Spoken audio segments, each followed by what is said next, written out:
இன்றைக்கி எந்த விஷயங்களுக்காக டாக்டர் மன்மோகன் சிங் புகழப்படுகிறாரோ அப்போது அது குறித்த ஒரு பெரிய விமர்சனங்கள் எழுந்தது. ஆனால் ஆல்டர்னேட்டிவ் பிளான் யார்கிட்டையும் இல்லை. ஒரு அரசியல்வாதியாக அவர் தன்னை கருதிக்கல, அவர் முழுமையான ஒரு பொருளாதார சீர்திருத்தவாதியாகத்தான் இருந்தார். காங்கிரஸுக்கு ஒரு பெரிய மெஜாரிட்டி கிடைக்கல. அப்போ அது மைனாரிட்டி கவர்மெண்ட் தான் இருந்தது. இந்த இடத்துல ஃபஸ்ட்டு கொஞ்ச நாள் பிஜேபி ஆதரவு கொடுத்துச்சு. அரசியல் ரீதியான ஒரு அரசியல் கவர்னன்ஸில் அப்படின்னு நினச்சின்னா நிறைய நடந்துச்சு. 2G நடந்துச்சு. நரேந்திர மோடி அவர்களினுடைய அரசு மீண்டும் பொறுப்பேற்றுக் கொண்ட போது இது குறித்து விசாரணை போது நேராக போய் கூட அவர் சொல்லிட்டு வந்தார்.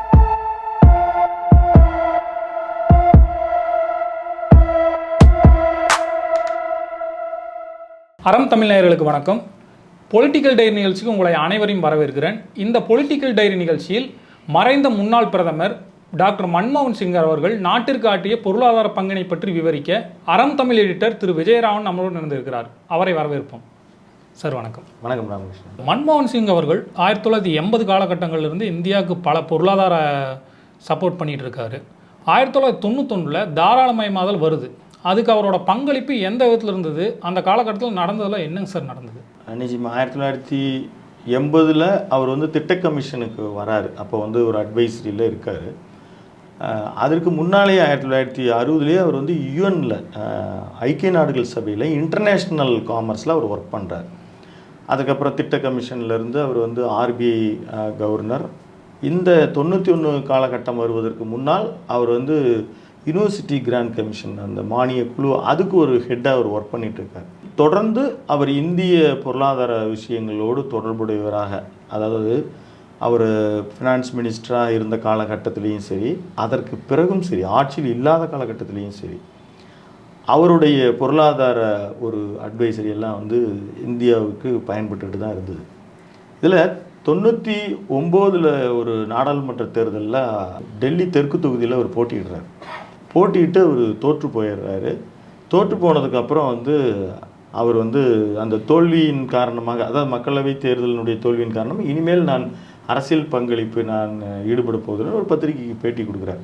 அப்படி அவர் பேட்டி கொடுத்ததன் வாயிலாக இனிமேல் நீங்கள் அந்த மாதிரி நீங்கள் சொல்லக்கூடாது, நீங்கள்லாம் அவைக்கு வரணும், உங்களுக்கும் அரசியலுக்கும் நீங்கள் உங்களை தொடர்பு படுத்திக்கூடாது அப்படின்னு சொல்லி வலியுறுத்துறது சோனியா காந்தியோ அல்லது ஒரு காங்கிரஸ் தலைவர்களோ இல்லை. அன்றைய பாரத பிரதமர் வாஜ்பாய் அவர்கள் தான் ஒரு திறந்த அழைப்பு விடுத்தார். நீங்கள் அப்படி போயிடக்கூடாது, நீங்கள் உங்களுடைய இந்த நாலேஜ் சோர்சஸ், எக்கனாமிக்கல் சோர்சஸ் இந்த நாட்டுக்கு தேவை. அப்புறம் அதுக்கு பிறகு தான் அவர் ராஜ்யசபா வந்தார். ராஜ்யசபாவினுடைய அவர் எதிர்க்கட்சி தலைவராகவும் தொடர்ந்தார். அந்த மாதிரி அவருடைய பொருளாதார அறிவு கான்ட்ரிபியூஷன் அப்படின்றதுல மாற்று கருத்துக்கள் இருந்தது. ஆனாலும் அன்றையில் இருந்த பெரிய தலைவர்களுக்கெல்லாம் அந்த தொலைநோக்கு பார்வை அப்படின்றத இவருடைய தீர்க்க தரிசனத்தை அவங்களுக்கு பிடிச்சிருந்தது. அதை வரவேற்று எல்லாருமே செயல்பட்டாங்க. நீங்கள் கேட்ட கேள்வி 1991 அவர் இந்த தாராளமயமாக்குதல் அப்படின்னு சொல்லக்கூடிய எல்பிஜின்னு சொல்லி லிபரேஷன், ப்ரைவேட்டைசேஷன், குளோபலைசேஷன் சொல்லுவாங்க. இந்த காலகட்டத்திற்கான முதல் கதவை அவர் திறந்து வைக்கிறார். அப்போது டாங்கல் அல்லது காட் ஒப்பந்தம்னு அழைக்கப்படுகிற அந்த திட்டத்தில் அவர் கையெழுத்திடுகிறார். ஸோ அந்த காலகட்டம், அந்த பொலிட்டிக்கல் சினாரியோ எப்படி இருந்துச்சுன்னா, 89 காலகட்டத்தில் விபி சிங் அவர் பிரதமராக பதவியேற்கிறார். துணை பிரதமராக ஜனதாதள் அவங்க தேவிலால்னு ஒருத்தர் இருக்கிறார். அவரை ஏன் இப்போ இங்கே மென்ஷன் பண்ணுறோம்னா, அப்படியே அது பிரேக் ஆகி அவரும் அப்படியே டெப்டி பிஎம் சந்திரசேகர்னு ஒருத்தர் பிரைம் மினிஸ்டர் அடுத்து ஆவார். இந்த பிரைம் மினிஸ்டர் விபி சிங் இருக்கும்போது அன்னைக்கு நிதியமைச்சராக இருந்தவர் மது தாண்டவரே, அவரு பெரிய எக்கனாமிஸ்ட். அவரு இந்த நிதியமைச்சராக இருந்தபோது அவருக்கு அட்வைசரி கமிட்டி நம்பர் 1 அட்வைசராக இருந்தவர் டாக்டர் ஐஜி பாட்டில். நம்பர் 2 இருந்தவர் டாக்டர் மன்மோகன் சிங். அந்த டீம் அப்படியே தொடர்றாங்க. இதுங்க அவர் சந்திரசேகர் பிரைம் மினிஸ்டர் ஆகும் பொழுது நிதியமைச்சராக யஸ்வந்த் சிங்கா அப்படின்னு இருக்கிறார். யஸ்வந்த் சிங்காவுக்கும் இவங்க இந்த டீம் அட்வைசரியாக இருக்குது. அப்போது ஒரு 2 பெரிய பிரச்சனைகள், அதாவது உலகமே ஒரு பொருளாதார சிக்கல்களுக்கு உள்ளாகுது. ஏன்னா இந்தியா வந்து ஒரு 47 சுதந்திரம் அடையும் பொழுது இங்கெல்லாம் ஒரு வியாபாரம் செய்ய வந்தவங்க நம்மளை அடிமைப்படுத்தினாங்க. அதனால் நம்ம சுதேசி இயக்கம்னு 1906 கூட ஆரம்பித்து அந்த அந்நிய பொருட்கள் பஸ்கரிப்பு இப்படியெல்லாம் ஒரு மனநிலை வருது. இப்போ இதை வலியுறுத்தி தான் காங்கிரஸ் இருக்குது, சோசியலிஸ்ட் பார்ட்டி இருக்குது, கம்யூனிஸ்ட் பார்ட்டி இருக்குது. இது மாதிரியான இன்னும் நிறைய துணை அமைப்புகள், மக்கள் நலன் கொண்ட அமைப்புகள்லாம் நாம் வந்து வெளிநாட்டு வியாபாரிகளெல்லாம் அலோவ் பண்ணக்கூடாது அப்படின்னு இருக்கும்போது, இது 80 காலகட்டத்திற்கு பிறகு வந்து பார்த்திங்கன்னா நாம் பிற நாடுகளோடு தொடர்பு கொள்ளாமல் நாம் எப்படி வாழ்வது, அந்த பொருளாதார சிக்கல்கள்லாம் வந்து அதில் இன்னும் வேலை வாய்ப்பின்மை.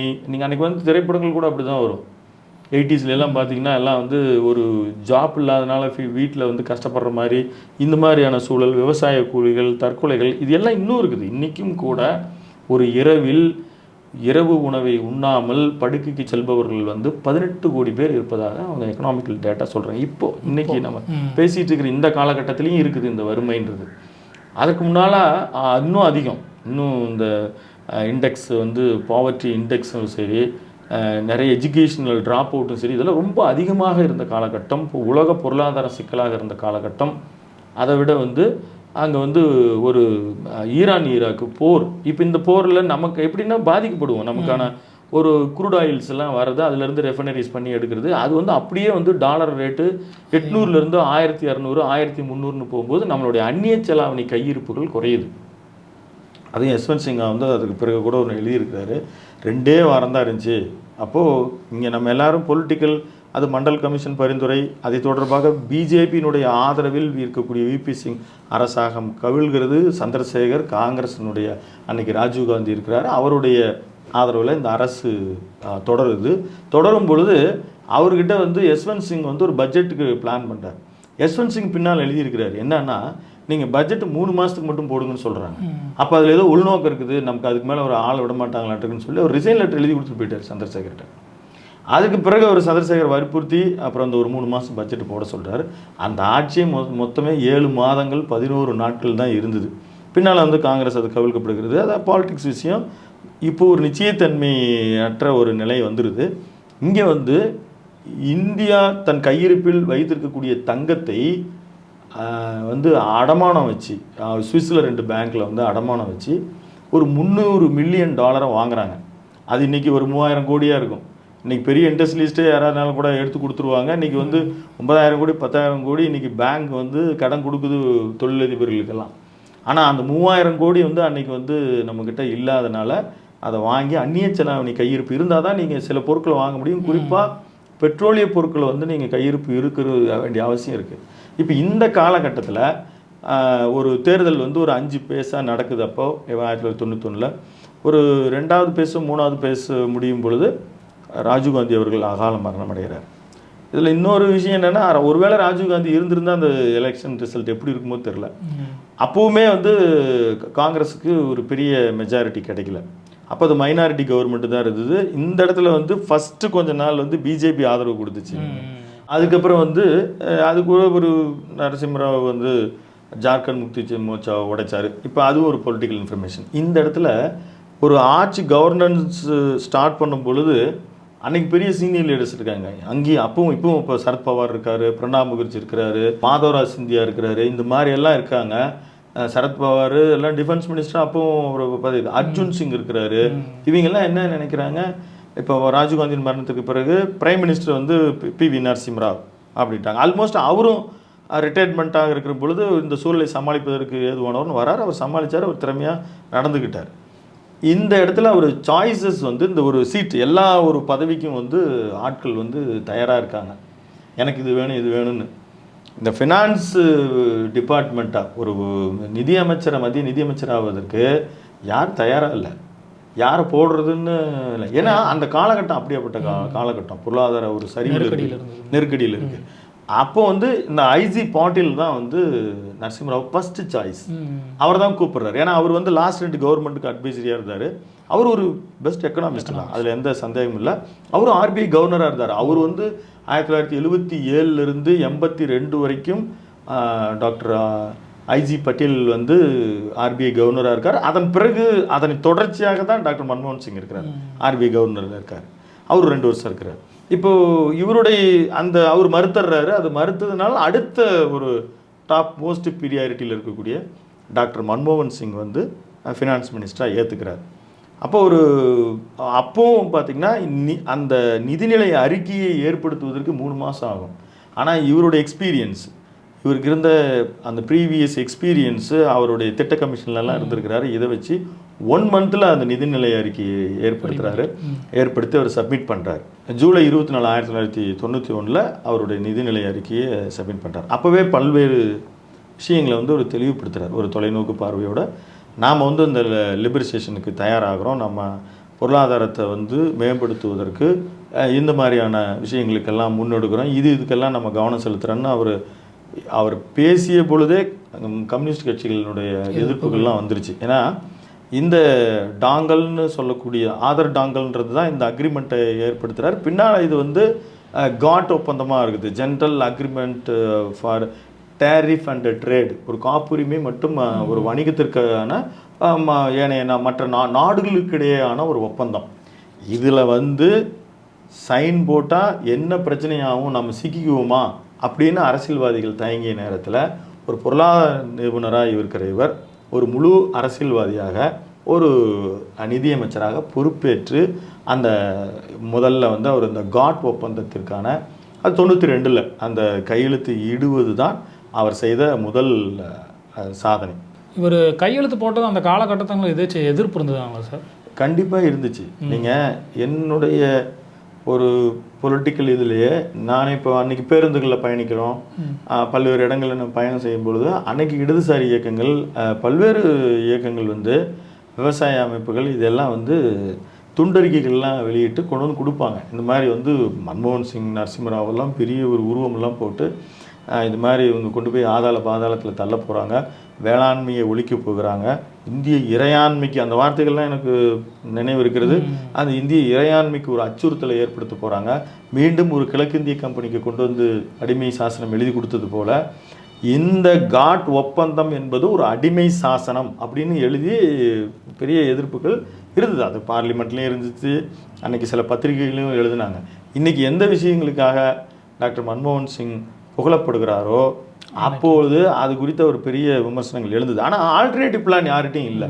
இன்னொரு விஷயம் என்னன்னா, இந்த காட் அல்லது இந்த டாங்கல் திட்டத்திற்கான ஒரு கையெழுத்து அப்படின்றது டாக்டர் மன்மோகன் சிங் இருந்தால் மட்டும் கிடையாது.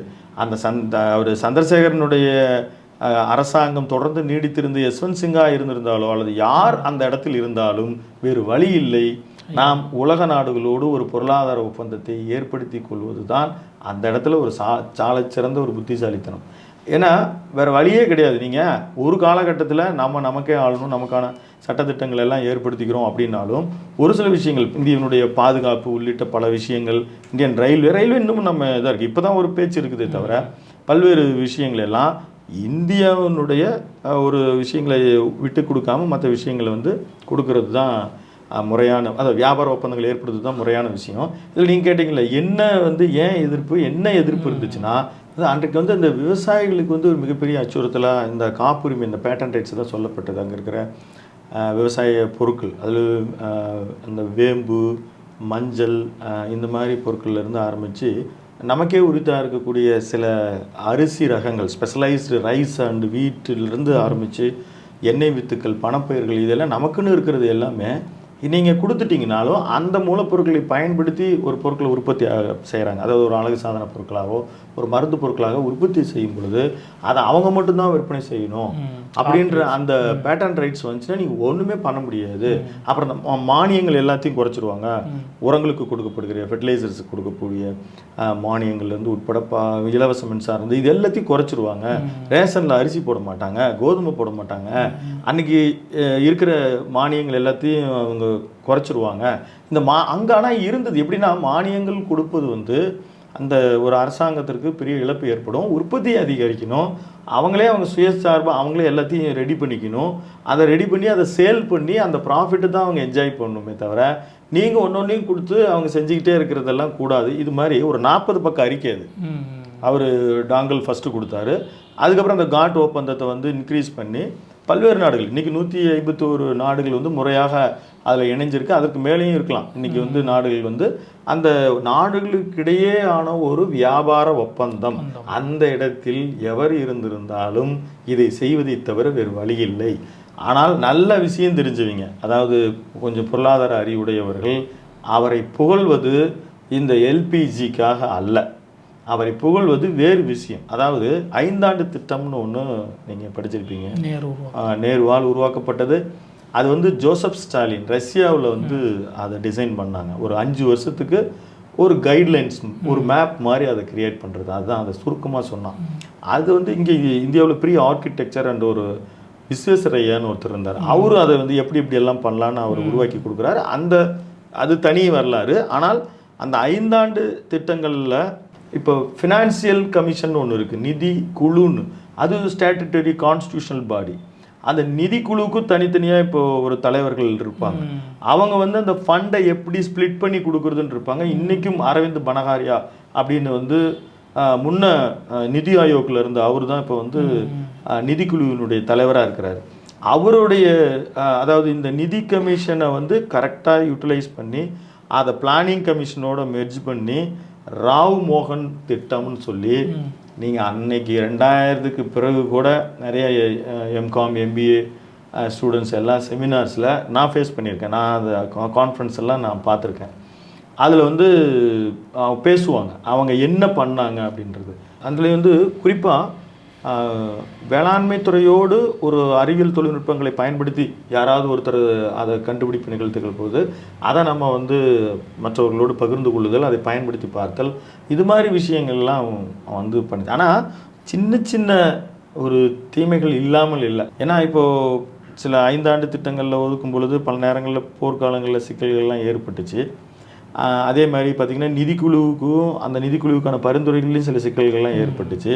அப்புறம் அந்த அக்ரி ஃபார்ம்ஸ் எல்லாம் பார்த்திங்கன்னா நம்ம ஃபெர்டிலைசரை அதிகமாக இன்றைக்கி பஞ்சாப்லாம் அதிகமாக உற்பத்தி செய்கிறாங்க. இந்த 8வது 5 ஆண்டு திட்டத்தினுடைய ஒரு நிறைவில் தான் உணவுத்துறையில் இந்தியா தன்னிறைவு அடைகிறது. அதுதான் ரொம்ப முக்கியமான விஷயம். பிரதமர் நரசிம்மராவ் மன்மோகன் சிங் ராவ் மோகன் ஸ்கீம் அப்படின்னு இருக்குது. நீங்கள் இன்றைக்கி நெட்டில் போட்டு பாருங்கள், அந்த ஸ்கீம்ஸ் என்னென்ன அவங்க பண்ணியிருக்காங்க அப்படின்னு வரும். இதற்காகத்தான் பொருளாதாரத்தை அறிந்தவர்கள் அவரை ரொம்ப புகழ்கிறாங்க. அந்த காலகட்டத்தில் வந்து அவர் ஒரு சீர்திருத்தத்தை மேற்கொண்டார். இன்னும் நரசிம்மராவ் ஒரு பேட்டியில் சொல்லியிருக்கிறார், அவர் வந்து சீர்திருத்தத்தை மேற்கொள்ளும் பொழுது ஒரு பாறை போல் நான் அவருக்கு உறுதுணையாக இருந்தேன், அது ரொம்ப ஸ்ட்ராங்காக இருந்தேன் அப்படின்னு. அதை எப்படி அப்படின்னு நீங்கள் பார்த்தீங்கன்னா இன்றைக்கும் செக் பண்ணி பாருங்கள். அன்றைக்கி இருக்கிற போர்ட்ஃபோலியோ ஒரு அமைச்சர் நரசிம்மராவ் அவர்கள் பிரதமராக இருந்தபோது காமர்ஸ் மினிஸ்ட்ரியும் கம்பெனி அஃபேர்ஸையும் அவர் கையில் வச்சுருந்தார். ஃபஸ்ட்டு பதவி ஏற்றுக்கும் போது கம்பெனி அஃபேர்ஸ் வந்து ப. சிதம்பரம் அவர்கள் இணை அமைச்சராக இருந்தார். பின்னால் வந்து அதை அப்படியே நரசிம்மராவ் எடுத்துக்குவார். அதாவது உடனடியாக ஒரு சட்ட மாற்றங்களை ஏற்படுத்த வேணும்னா இவங்களையெல்லாம் நம்ம போய் பேசி சரி பண்ணிட்டு இருக்கணுமா? அப்போ காமர்ஸ் மந்திரியாக நரசிம்மராவ் இருந்தார், கம்பெனி அஃபேர்ஸ் லா ஜஸ்டிஸ் கூட வச்சுருந்தார். அப்படி வச்சிருந்து இந்த பொருளாதார சீர்திருத்தங்களை மாற்றம் செய்வதற்கு கான்ஸ்டியூஷனில் சட்ட திருத்தங்களில் கம்பெனி லான்றது வேறு, அதில் மாற்றம் செஞ்சால் உடனடியாக செஞ்சு அதற்கு ஒத்துழைப்பு தர வேணும் அப்படின்னு நரசிம்மராவ் வந்து அது முழு ஒத்துழைப்பு கொடுத்தார். இன்னும் ஒரு ஆத்தர் கூட எழுதியிருக்காரு. அவர் என்ன சொல்கிறாருன்னா, இந்த பொருளாதார சீர்திருத்தத்தின் உண்மையான ஹீரோ வந்து நரசிம்மராவ் தான் அப்படின்னு கூட சொல்லியிருக்கிறாங்க. அந்த பாராட்டுதல் வந்து இந்த 2 பேருடைய கூட்டணிக்கும் இவருடைய தொலைநோக்கு பார்வைக்கு அவர் ஆதரவாக இருந்தார் அப்படின்னு நம்ம எடுத்துக்கலாம். சார், இப்போ நிதியமைச்சராக இருக்கும்போது நாட்டுக்கு இவ்வளோ பொருளாதார பாதைகளை வகுத்தரார் அவர். 2004 அப்போ பிரதம மந்திரியாக அவர் பொறுப்பேற்கிறார். அப்போ வந்து நாட்டுக்கு என்னென்ன பொருளாதார முன்னேற்றத்தை அவர் கொண்டு வர கான்ட்ரிபியூட் பண்ணார்? இல்லை, அந்த காலகட்டத்திலையும் இதே மாதிரி தான் பிளானிங் கமிஷன்ஸ் எல்லாம் கொண்டு வந்து அதில் அவருடைய சஜஷன்ஸ் எல்லாம் இருந்துச்சு. அதை வந்து இன்னும் சொல்லப்போனால் பிளானிங் கமிஷனுக்கு எக்ஸ் அஃபீசியோன்னு சொல்லுவாங்க. அதாவது இயல்பாகவே ஒரு பிரதமர் தான் திட்ட கமிஷனுடைய பிளானிங் கமிஷனுடைய தலைவராக இருப்பார். அந்த வகையில் அவருடைய சேஞ்சஸ்லாம் நிறைய இருந்தது. அதில் இன்றைக்கும் கூட எதிர்கட்சி, அதாவது அவருக்கு எதிர்கட்சியாக இருந்தவர்கள் கூட என்ன சொன்னாங்க அப்படின்னா, இந்த 100 நாள் வேலைவாய்ப்பு திட்டம், மகாத்மா காந்தி ஊரக வேலைவாய்ப்பு திட்டம் 100 நாட்கள் அதை உறுதிப்படுத்துது. அது அப்புறம் 150ன்னு சொன்னாங்க, அதை கடைபிடிக்க முடியுதான்னு தெரியல. ஆனால் அதை உறுதிப்படுத்தி கொடுத்ததில் அது திட்டம் ஒன்லி அவருடைய மைண்டில் உதித்த ஒரு யோசனை தான். அதை வந்து அவர் செயல் வடிவம் கொடுத்து அதை செஞ்சார். அது அதாவது அது இன்னைக்கு வந்து விவசாயத்துக்கு சப்போர்ட்டா இல்லை அப்படி இப்படின்னு நிறைய சொன்னாலும் அதற்கு முன்னால் வந்து என்ன இருந்துச்சிங்கன்னா ஒரு வேலை உறுதி திட்டம்னு இருந்துச்சு. அவங்க என்னென்னா உணவுக்கு வேலை திட்டம்னு கொடுப்பாங்க. ஒரு ரோடு போடுதல், ஒரு விவசாய ஒரு பெரிய வேலைகள்லாம் பண்ணும்போது அரிசி பருப்பெல்லாம் வந்து ஒரு அவர்களுக்கான ஒரு ஊதியமாக கொடுப்பாங்க. பின்னால் வந்து அந்த ரெண்டாக ஸ்ப்ளிட் பண்ணி கொடுப்பாங்க. கொஞ்சம் தொகை, கொஞ்சம் இப்போ அரிசி ஒரு நாள் ஒன்றுக்கு இவ்வளோ கோதுமை, இவ்வளோ அரிசி. தென்னிந்தியாவில் இருந்தால் அது அரிசி, வட இந்தியாவில் இருந்தால் கோதுமை, இப்படி கொடுத்துட்டு இருந்தாங்க. அவ்வளோ ஸ்டாக் இருந்தது, அது வேறு விஷயம். ஆனாலும் அதை வந்து ஒரு தொகையாக கொடுத்தால் தான் அது சரியாக இருக்கும். இன்றைக்கி பேசிக்கிறோம் இல்லைங்களா, உரிமை தொகை பணமாக போகும்போது அவங்க இஷ்டப்படி தங்களுடைய சுதந்திரமாக செயல்படுவாங்கன்னு அந்த 100 நாட்கள் வேலையை உறுதிப்படுத்தி அவர்களுக்கு அந்த ஒரு சின்ன ஊதியத்தை கொடுப்பது ஒரு பொருளாதார மறுமலர்ச்சியும் வறுமை கோட்டிலிருந்து உயர்த்தும் பெண்களுக்கான ஒரு வருமானத்தை கொடுக்கும் அப்படின்றத வந்து அவர் அதை ஏற்படுத்தினது ஒரு பெரிய சாதனை. இதெல்லாம் ஒரு வெளிப்படையாக சாதாரணமாக ஒரு மேலோட்டமாக பார்க்கும்போது இது ஒரு பெரிய சாதனையா அப்படின்னு ஒரு டெஸ்கில் உட்காந்து பேசுகிறவங்களுக்கு. ஆனால் அந்த ஒரு ஸ்கீம் வந்து ஒரு 20-30% ஒரு கடைநிலை கிராமத்தை நோக்கி போய் சென்றுச்சுன்னு வச்சுக்கிங்களேன், அது ஒரு பெரிய வெற்றி. அதை வந்து மறுக்கவே முடியாது. ஆர்டிஐ வந்து அவர் தான் இம்ப்ளிமெண்ட் பண்ணார் 2005. அதுக்கு முன்னால் அந்த பேச்சுகள் இதெல்லாம் இருந்தாலுமே கூட ஆர்டிஐலேருந்து லோக்பால்லேருந்து, அது லோக்பாலில் வந்து பிரதமர் இன்க்ளூட் ஆகலாம் அப்படின்னு மட்டும்தான் இருந்துச்சு வெளியே லோக்பால் இருந்துச்சு. ஆர்டிஐ அவர் இன்க்ளூட் பண்ணதுனாலேயே அவருக்கே கவர்மெண்ட்கே எவ்வளோ சேலஞ்சஸ்லாம் இருந்துச்சு. ஆதார் கார்டை வந்து இம்ப்ளிமெண்டேஷனை பெரிய டெக்னிக்கல் குரூப் எல்லாம் கூப்பிட்டு கொடுத்து அந்த ஆதார் இம்ப்ளிமெண்டேஷன்றது பெரிய சாதனை. நீங்கள் நிறைய டூப்ளிகேஷன் வந்து ஒமிட் ஆகிருக்கு. அது ரேஷன் கார்டில் ஆகட்டும், நீங்கள் வந்து நிறைய இடங்களில் வந்து அது ஒமிட் ஆகிருக்கு. அதனால் வந்து நிறைய பொருளாதாரம் மிச்சப்படுத்தப்பட்டிருக்கு. இது மாதிரி விஷயங்கள் நிறைய நம்ம ஒன்றுக்கும் உள்ளே போய் அவர் சொல்லலாம். அது ரொம்ப எக்கனாமிக்கல் டெர்மினாலஜியாக இருக்கும். பார்வையாளர்களுக்கு அது ரொம்ப போர் அடிக்கிற மாதிரி. அப்போ எல்லாருக்கும் தெரிஞ்ச சில விஷயங்களில் இது வந்து ரொம்ப அந்த ரீஃபார்ம்ஸ் அப்படின்றதுல அவருக்கு எப்பவுமே இருந்தது. ஒரு அரசியல்வாதியாக அவர் தன்னை கருதிக்கல, அப்படி கருதிக்க வேணான்னு எல்லாருமே சொன்னாங்க. அவர் முழுமையான ஒரு பொருளாதார சீர்திருத்தவாதியாகத்தான் இருந்தார். அவர் ஆட்சி நடத்தின காலகட்டங்களில் அவர் மேலே நெகட்டிவே எதுவுமே இல்லையா? இல்லை, அரசியல் ரீதியாக வந்திருக்குது. என்னென்னா அவர் சில முடிவுகளை அவரால் எடுக்க முடியல. அதுக்கு காரணம் வந்து சோனியா காந்தி அவங்க அது தலையீடு. அதாவது காங்கிரஸினுடைய ஹெட் குவார்ட்டர்ஸில் நிறையா பேர் அவர் இன்ஃப்ளூயன்ஸ் பண்ணுறாங்க அப்படின்னு மாதிரி இருந்துச்சு. அதே காலகட்டத்தில் ஃபஸ்ட்டு அந்த பீரியடில் வந்து இங்கே வேணால் ஒரு அரசியல் ரீதியான குற்றச்சாட்டு, இலங்கை இந்தியாவிற்கான உறவுகளை சீர்படுத்தலைன்றது ஒன்று இருந்துச்சு. அது வந்து இன்டர்நேஷ்னல் எக்ஸ்டர்னல் அஃபேர்ஸ் ஹேண்டில் பண்ணுறதுல இருக்கிற பிரச்சனை. ஒரு பொருளாதார ஒரு நிபுணராக அவர் வந்து தன்னுடைய பங்களிப்பு தான் நம்ம பேச முயற்சி பண்ணுறோம். அரசியல் ரீதியான ஒரு அரசியல் கவர்னன்ஸில் அப்படின்னு நினச்சின்னா நிறைய நடந்துச்சு. 2G நடந்துச்சு. அவர் வந்து அதிலிருந்து ஒரு விலகி தான் இருந்தார். அதை வந்து நியாயமாக நடக்கணும்னு தான் அவர் நடந்தார். அந்த விசாரணை முடிவில் அது ஒரு பெரிய ஃபால்ட் இல்லைன்னு தான் இன்றைக்கி நிலையை வரையும் நின்றுருக்கு. அதை மாதிரி வந்து காமன்வெல்த் கேம்ஸில் ஒரு அலிகேஷன்ஸ் வந்துச்சு. ஆதர்ஸ் வீடு ஊழல், ஒதுக்கீடு செய்கிறதுல வந்து ஊழல் நடந்ததாக ஒரு குற்றச்சாட்டு இருந்துச்சு. மணி லாண்ட்ரிங்கில் நிறைய இருந்துச்சு.